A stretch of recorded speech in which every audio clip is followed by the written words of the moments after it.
Hey everyone, welcome back to the third episode of the Highly Opinionated Voices Podcast. My name is Matilda. And I am your co-host. My name is Bonareri. Thank you so much for engaging with us. Thank you so much for subscribing. Thank you so much for liking our videos.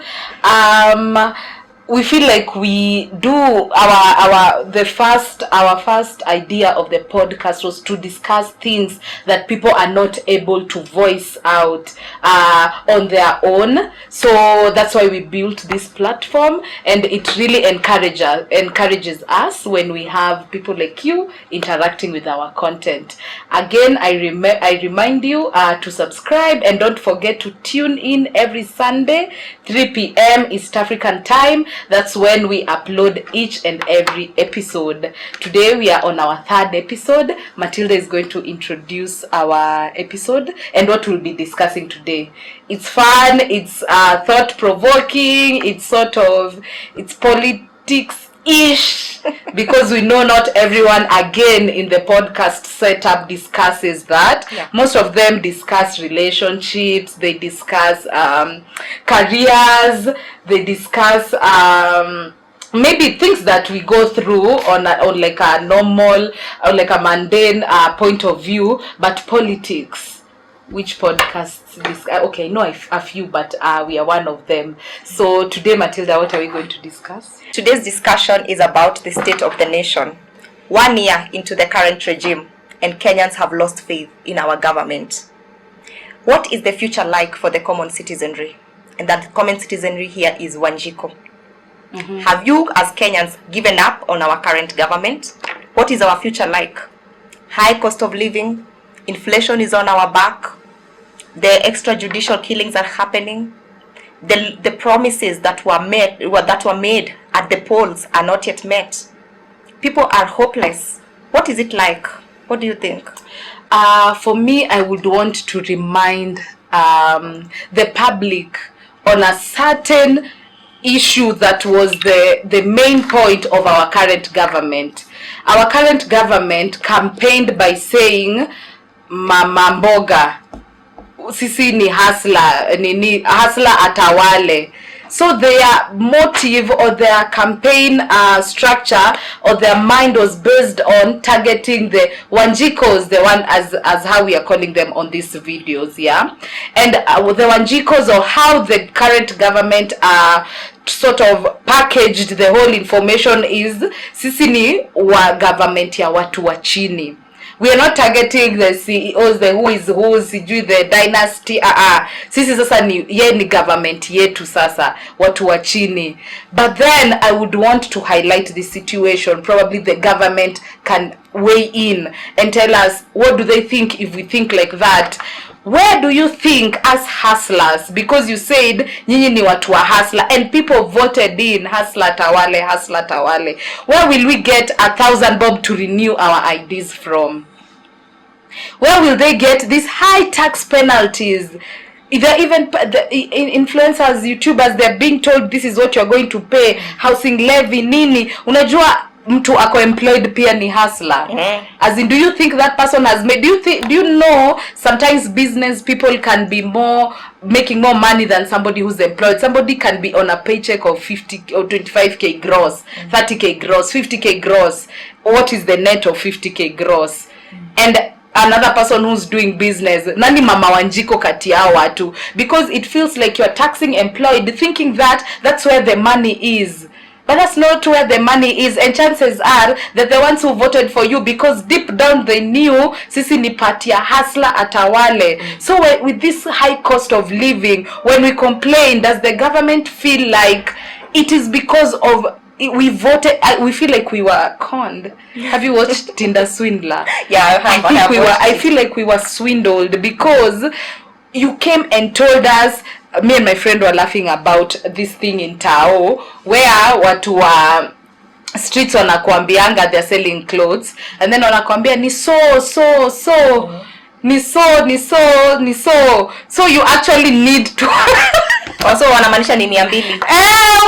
Unafaa kukuwa umeconcentrate uangalie wametaja so mara ngapi. Because wako watatu ama wawili, utasema so kumbe we mean 300. And then kama tuko wawili useme so I mean 200. So wewe utasikia so and then you will come and buy 3 clothes and then you give them 300 and then they tell you no, give us 600. We said so we didn't say so we said so as in, can you see the mental fuckery that is? And that's how I feel that the government put us through, because we knew once the current regime is taking shape, we knew that hustler, mambo ya hustler, tunapewa loan. Did you see the amount of money that loan, your loan ilikuwa inaitwaje? How much were they giving people? Some people were even eligible for 100, 200 bob. Is this what we really subscribed for? Guys, what do you feel? Because for me, I feel like we were swindled at this point, because I feel like we deserve we needed to be given better. But then our topic is everybody has realized that we were swindled. Or what do you think? Do you feel like there's hope? For me, I kept sitting down and telling myself, I hope they know what they're doing.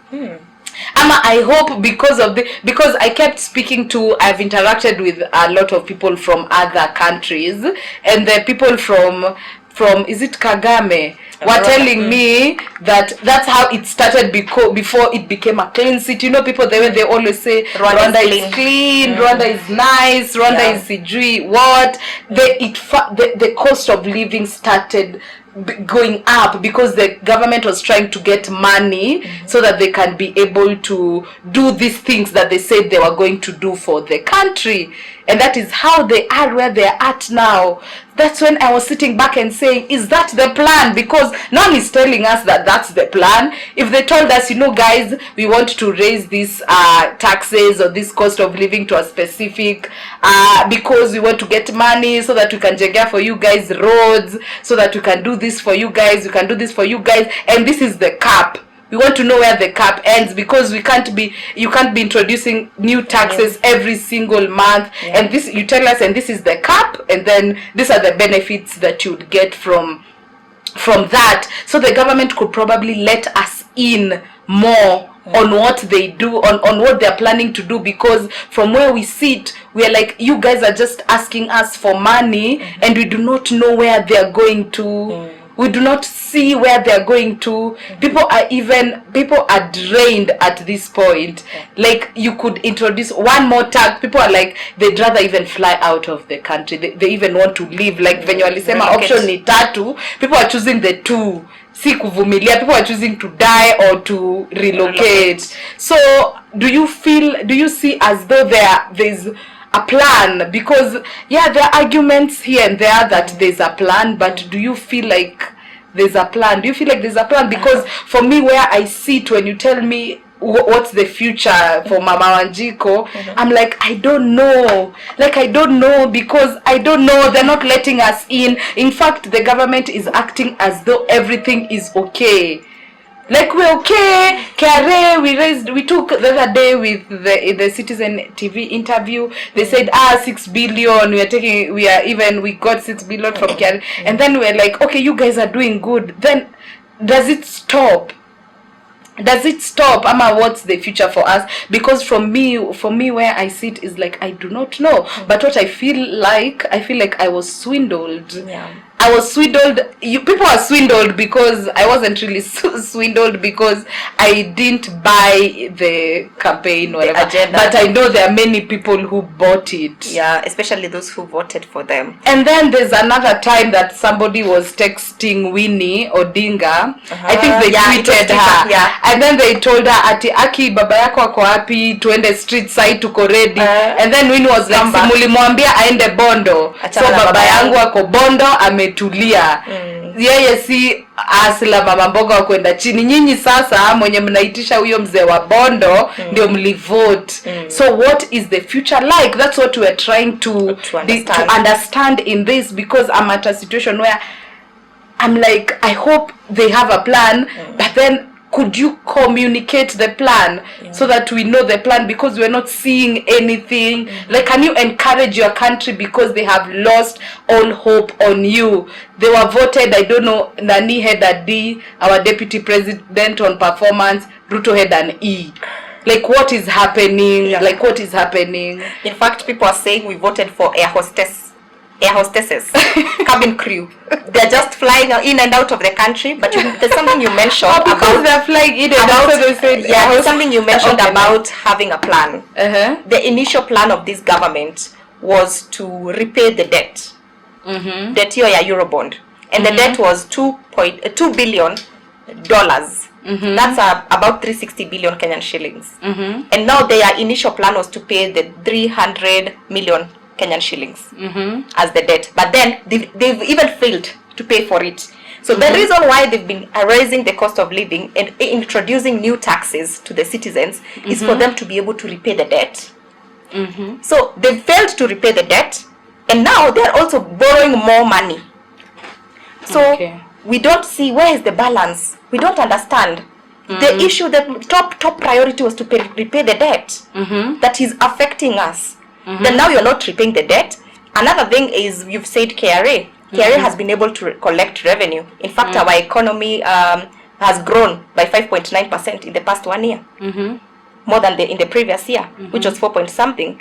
So it looks like the revenue, there's a lot of money that is circulating in the economy. Money is going on, is many people are touching money, pesa inatumika, but then the problem is not everybody is touching this money. So the purchasing power is low of the common citizenry. So who is touching this money? And I feel like kulingana hata na zile lifestyle naonaga huku nje, it's either money is circulating in few hands and it's not small money, it's a lot of money, or there's a fake money circulating our economy. Kuna watu wanawasha kuosha kweli, because I do not understand. The math is not mathing. The math is, and then especially because he said he collected 6 billion and then he changed, and then I don't know, he said 6 million, like our president. So what, as in, so could you kind of tell us where it went to? Like, you could probably explain to people where it went to, because every time, I don't know if it's fake news or we see a trajectory of taxes are meant to be increasing. Taxes are in the next year, in the next month, this is what you're going to find. This is what we'll add. This is what we'll add. So could you probably have a session where you explain to us, because clearly whatever you told us when you are campaigning is not happening. Clearly what you told us in your, could you come back and tell us then round 2? Now tell us uko kwa ground. The other day our deputy president was saying that unajua hatuwezi fanya kitu na 5 years. 5 years ni ya kuplan and then we'll have another 5 years ya ku execute. So we are like, okay, fine, because we're at a point where you're just asking. Could you sort of have another unaona venye mlifanya ile ya kutuambia we will do this, we will do this, we will do this? Can you have another one where you tell us, now that you have collected this from us, what should we expect in the next few months or the next year? Because we are at a point where we feel like I keep saying, we feel like we were swindled, because whatever we were told is a different thing from what we are getting. So can you retell us? Can you tell us the story once again? Because our topic today was what's the way forward for Mama Wanjiku, and I honestly do not even know how to contribute to that, because I'm like, I do not know. I do not know. Probably the way forward is even going to be worse. But these are hopes. Like, I like when somebody tells me that this is what happened to Rwanda and then Rwanda stabilized, because you're selling me hope. Is that the case? Can we have people, can we have like our president or deputy president or the people in that position to come back and tell us that this is actually what we are planning to do? And then so that you can give us hope, because from where we are seated, I don't think the future is futuring. I don't think there's really hope in the future. But like, what we can do, like, in case there's a comment that I need to say on what's the way forward for Mama Wanjiku, I think we need to, first of all, know that hii ndio shida, hii ni shida na ni shida tumejiletea. Unaona ile ile mimi nasema niko kwa shida na ni shida nimejiletea na nataka mniombe. First of all, you need to sit down and recognize that, especially if you voted. I didn't want to say especially if you voted for the current government, because I'm like, because then will ask me, would the other team do better? Am it would be the same? Do you think the other team would have been different? And then I do not have an answer to that, because unless I test it, I wouldn't know. Unless we test him, there's no way we would know if he would have been doing different from what the current government is doing. But then I would need to tell the hustlers, or to tell the people or the voters in Kenya, that could we do better? Yeah. Could we do better? Or because we were saying all of them are devils, could we at least choose a lesser devil, or at least analyze the situation? Because this time round, I can't even tell you that they did not analyze the situation. They were definitely swindled. Not just swindling au juangi kama na kuswindle. Yeah. Also kisema, could we do better? By doing better, you mean, should we hold these leaders into account of the promises they made, of the commitments they made? Because a lot of money is being collected, and I can tell you where it is going. It is going into nepotism. How many people are being appointed into government jobs? How many people? So many people. We are seeing the recycling of appointees happening in this government. Unakuta hata watu wale wako 80 something, 70 something, they're still being appointed into high positions of power with nepotism and tribalism. Actually, the word is tribalism. Chamge. You know, watu wa chamge ndio tu wanaingizwa kwa gava. Ilifika mahali hadi tukaanza kufikiria ama tuvae zile jackets za wakale, twende tukasimame hapo nje ya ofisi ya Nyayo House, tuanze kusema chamge, nimesahau jacket. You get, so that you can get an opportunity, so that you can get an opportunity to get into gava. Because when you look at the kind of gazetted notices that are being produced every day of appointees, it's the same name from the same community. Alafu they are traveling like cabin crew. Traveling. Talking about government expenditures, there was a data that was done by the Kenya Bureau of Statistics. How county government spent in the past 1 year. Turkana County, where you work, has spent 1.14 billion Kenyan shillings on travel expenditure alone. Niema, that is a county that has people who are sleeping hungry. That is a county that is affected by drought, malnourished children, no access to education. Oh my God! But the government in that county is wanna flex. I think, do you feel like somebody, for me I feel like somebody needs to speak to us, because you guys, the government is doing and doing and doing. So us, we might be speculating, we might be speaking from a point of speculation, but it's valid speculation, because this is what we are seeing. This is what we are seeing them do to us. So it is valid to speculate and say that, could somebody come and correct us? Like I said, like I feel like I want a pre-campaign. Okay, yes, we are not electing you because you're in power, but we need you to host like the rallies that you used to host when you're asking for our votes, and tell us what are your plans again, because the plans that you told us are failing. Like, don't come back and tell us that unajua farmers, unajua mama mboga. No, that's a lie. Just hush that, because even you trying to sort of prove that what you said is working is even a joke. Like the Citizen, some Gituku interview, people are making memes out of it, people are making jokes out of it, because you are joking. Like, unless they see something, they will always take your comment as a joke. So stop. First of all, we already know, like, we're already in it, we can't get out of it. You already swindled us, so we need you to come back and tell us, okay, so what's the plan after this?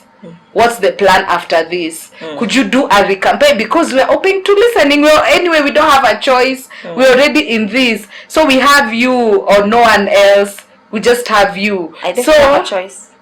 Unless 5 years imeisha. No, we have a choice. The Constitution of Kenya has given us a choice to do a vote of no confidence. We can do a vote of no confidence in our president. What is it called to do? I forget the name. Inaitwaje kumfanyia nini atoke kukuwa president? Impeached. Impeached. We can impeach the president, we can impeach the government leaders. Okay. We can impeach these people. The constitution gives us the power. Now the challenge is the number of people in parliament who are going to pass that. And from the ruling party. Yeah, that one I'm sure we can't. In fact, they will change the law. They will make sure your constitution inasema impeachment itolewe. In fact, if there's an active citizen in this country who's defending our constitution, and we need to honor that person, is Okia Omtata. Okia Omtata has defended our constitution. He's the only patriot. In fact, he's the only one who should be wearing this wristband here. Kenya.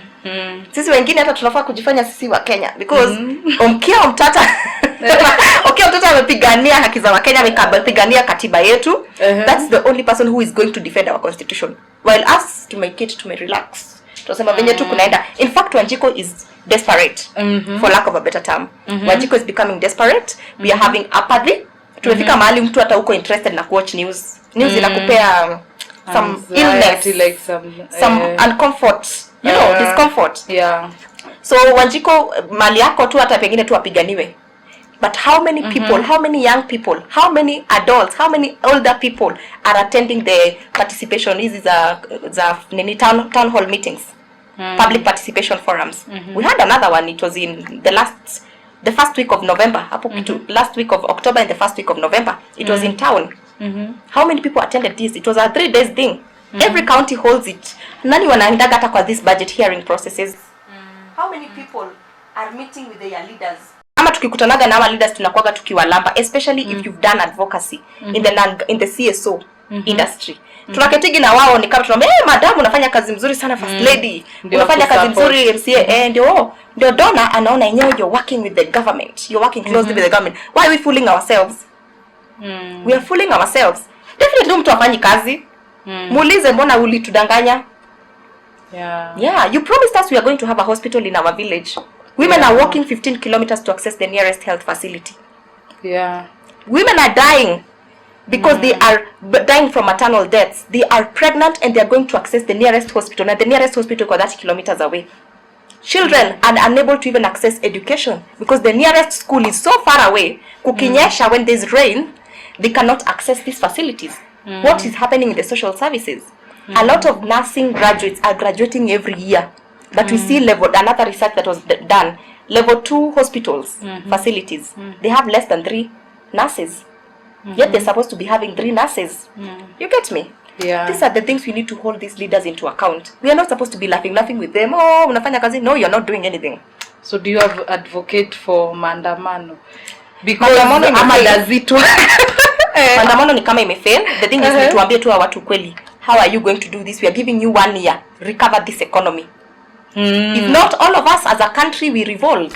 We communicate. Yeah. Or communicate to us, and when I say communicate, don't say ati we communicated, see we told you we are going to do that. Now trash whatever you said you are going to do and whatever you are trying to prove to us that you have done, because we've seen that you have not done it, and we are seeing that you are not doing, as in we are not seeing it being done. So first of all, stop lying to us that this is what we have done, this is what we have done, because the people you are saying you have done it to, no one is coming out to say that walitufanyia. Everyone is complaining left, right and center. Ama kwani hizi vitu zenye zimefanyia kina nani? Ama they are recycling job yenye ilifanywa na Kibaki, wanasema ni wao wamefanya. I really don't know what they said they would do, but I actually think that we, like you've said, we need somebody to talk to us. Like we need somebody to hold them accountable and tell them, now you have this year remaining, or this number of years remaining. Could you tell us what you're going to do? As in afresh, could you tell us afresh? Because we are trashing, or we are putting away whatever you said you'd do, and proving to us that you'd do whatever, or you proving to us that you have done what you said you'd do, because we're clearly not seeing it. Ama ebu highlight it, because probably we have eye issues, definitely. So yeah, our topic today was what is the way forward with Mama Wanjiku, and I think we are concluding it by saying we actually do not know. We want to hold the people who know accountable. Can the government come forth and tell us what is the way forward for Mama Wanjiku, so that we can have our answers for this podcast, because we honestly don't know. Yeah. I would wrap our third episode by saying that, and I'm looking forward to the fourth episode, because this entire thing is triggering. Oh my God. Because I am present in this nation. If I was outside, I could be an onlooker. I could probably have less emotions, but yeah, it could be. It's triggering because it's affecting every single person, the middle class and especially the low class, and these are the people who voted for you. Yeah, low income earners. Let us know what you think. For me, I think it's a wrap. Guys, you will give us your feedback. Remember to follow us on Instagram at HO Voices, and on Spotify, the Highly Opinionated Voices. We will actually be on all streaming platforms. Do look us up. Okay. See you guys. Bye. Bye.